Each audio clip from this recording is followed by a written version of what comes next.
What I did.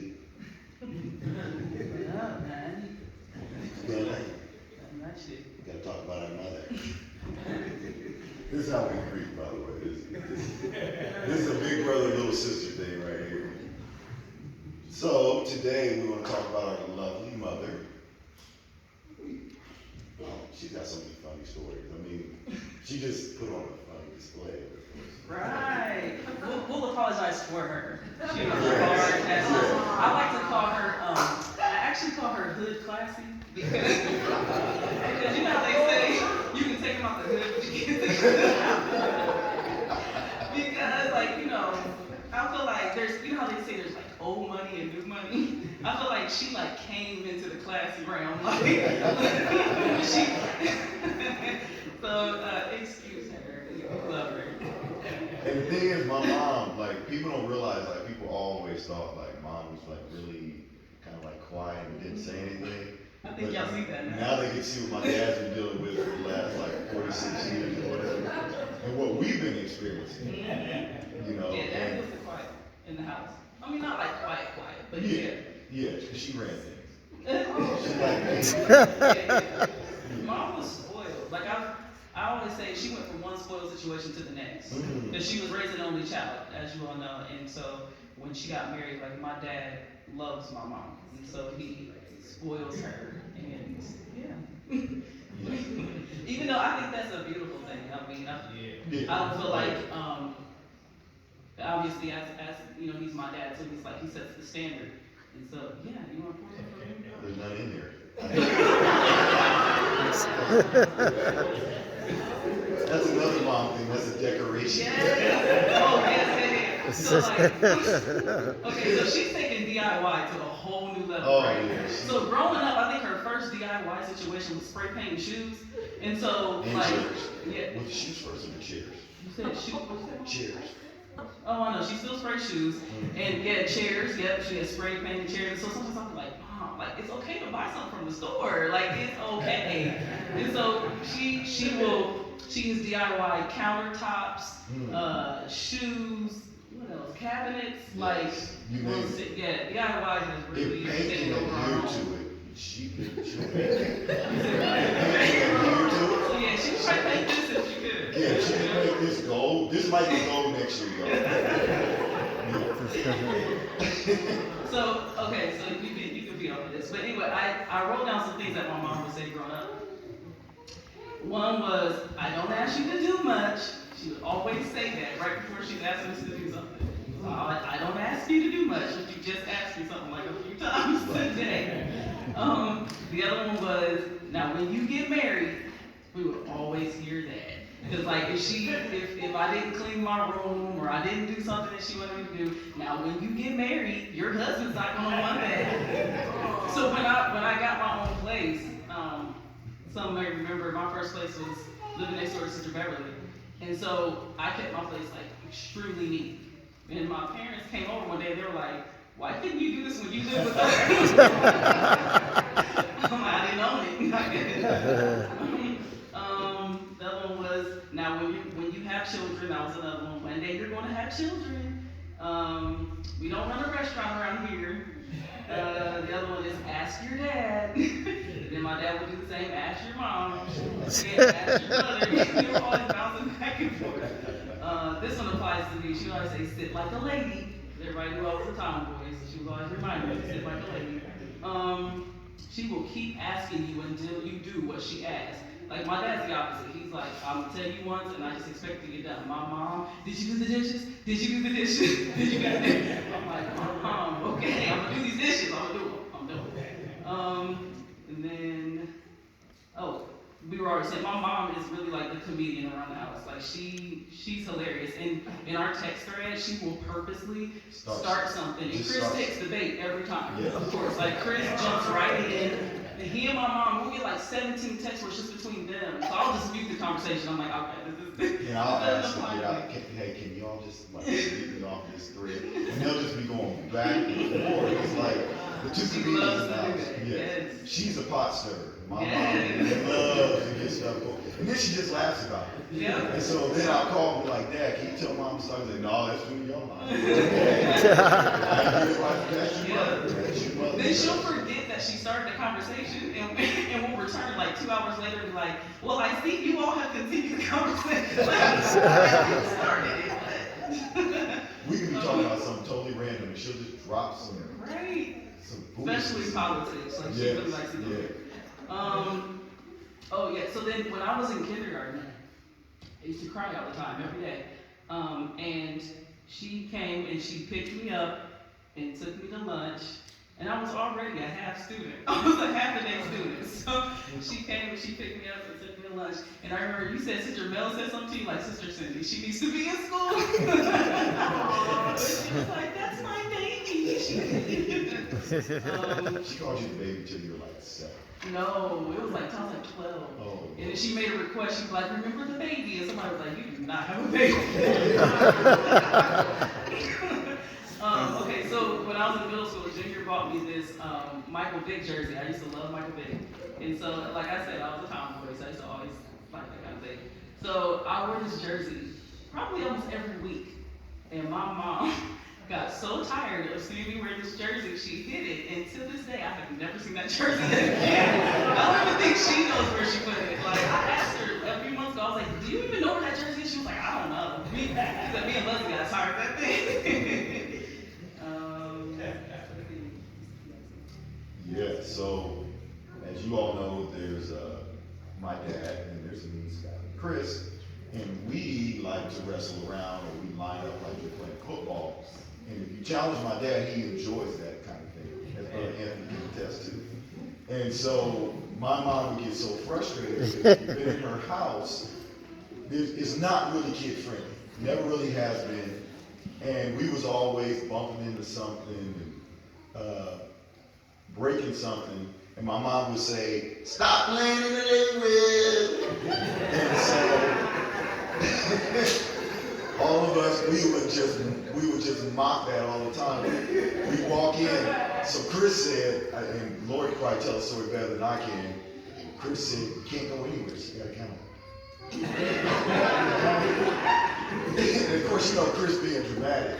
And so him and my mom, they're the comic relief in our house, man. It's just funny because you see my mom, and when people would meet my mom, they're like, oh, your mom is so quiet and so, oh, and I was like, just wait a little bit, wait till you get to know her. She gets comfortable with you, she gonna mess with you.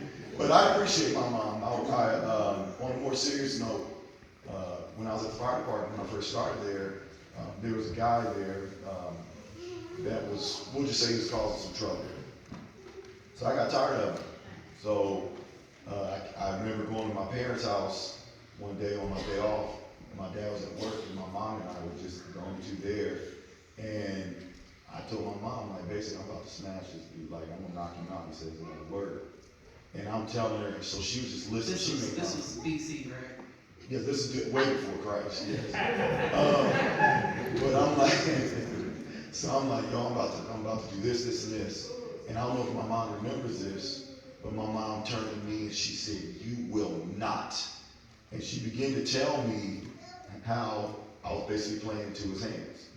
And she was telling me how you have a good job, all this and that and the other. And if you do that, you're just going to basically validate what he was saying. All these years, that was about almost 19 years ago now. And all these years later, I still remember that story or that instance very vividly. And I took that with me throughout up to this point in my career. Because no doubt, I mean, obviously I'd have been fired, I'd have been in the newspaper, the whole thing, right? And my mom said, She said, no child of mine is going to do something like that. And I really appreciate that. It's those small lessons. Lori and I was talking earlier, a lot of things that, now there is one thing that I refuse to do to this day, and I thank God that I have a wife that doesn't. My mom used to make us make our beds, and for some reason I hated making my bed. So I remember one day I was like, when I get my own place, I ain't making my bed. And my mom was like, oh, you want to do it while you're here, right? So we had to make our beds every day. I refuse to make my bed to this day. Of course, I'm married, thank God I got a good wife. Happy Mother's Day to my wife also, but I just hated making because she was really particular about it. But I'm thankful for all the small lessons that she gave us. She would tell us, now when you get married, she'd walk up to me, she'd go, you need to go get a shower. She did to all of us. But I remember she telling us, your wife ain't gonna want no stinky man. And so, my mom's blunt, as we all know at this point. I think Sister Betty, what do you call her, Sister Betty? A pit bull.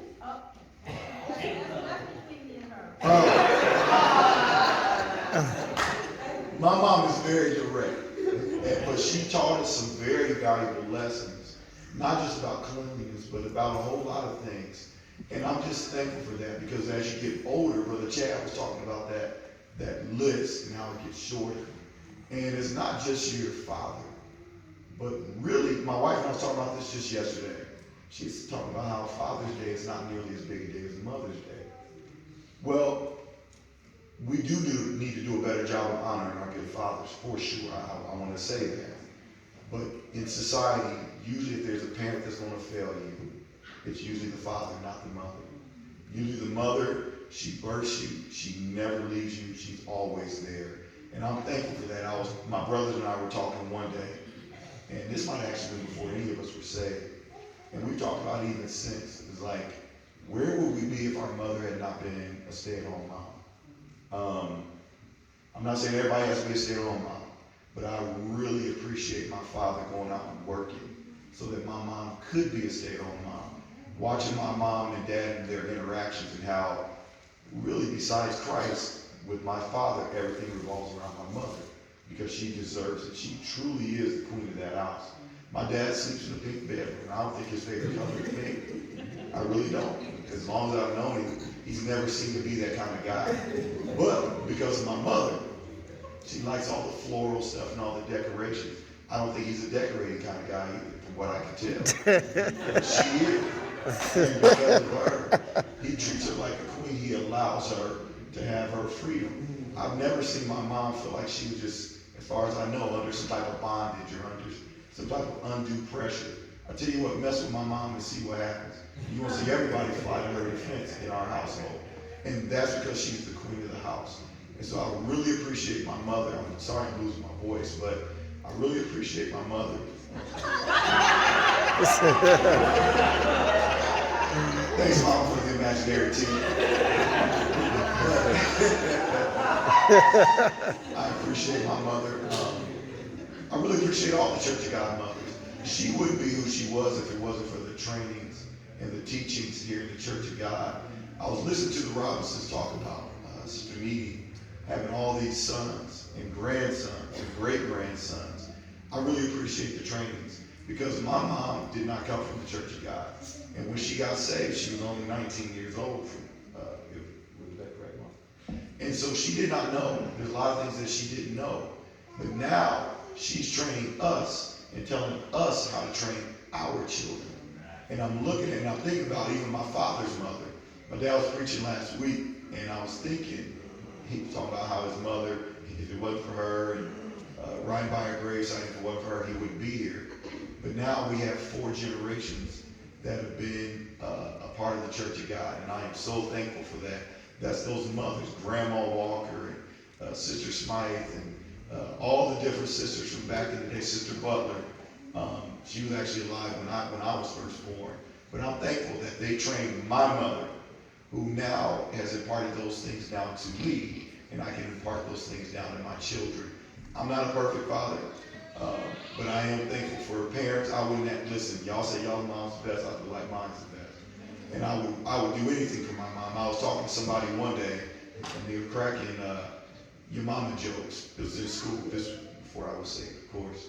And I remember I told the guy, I said, hey man, my mom will get down like yours does. Oh, what do you mean by that? I said, you know what I mean. I said, you say another word about my mom, and you won't be saying anything else, because I didn't play like that about my mother. I took my mom and her role in my life very, very serious. And so I'm just thankful for my mom. I'm thankful for having a Church of God mother. There's no better way to live. I never had to worry about my mom sneaking out on my father or saying something bad about my father behind his back. She always had his back. If my dad said something, she'd say, I'm all right. You know what your dad said. And I appreciate that. I appreciate the fact that they were a team. They were talking about teamwork earlier. I'm thankful for that. I'm really, really thankful for that. Because now that I'm a husband and a father myself, I see the importance of that. I see the importance of, Mom, you didn't give us a time limit. But I appreciate the Church of God and what it's done for us. I really do appreciate my heritage. So, you have anything else to say? I see Mom stood up. No, so the only thing I was going to say in closing, you were talking about how Mom got saved when she was 19, and I thought this was, I really admired that she said this. She said this to me like a few months ago. She may not remember. She said to me, when I got saved, and she and my dad got married 2 weeks after they got saved, and they were young, right? You go through those growing pains of a young marriage. She said, there were 2 things I knew. I wanted to be saved, and I wanted to be with your dad. And that right there stood out to me, where it's like her mind was made up at such a young age. I want to be saved, I want to be with your dad. And she's maintained that 45 years later. We're done, Mom.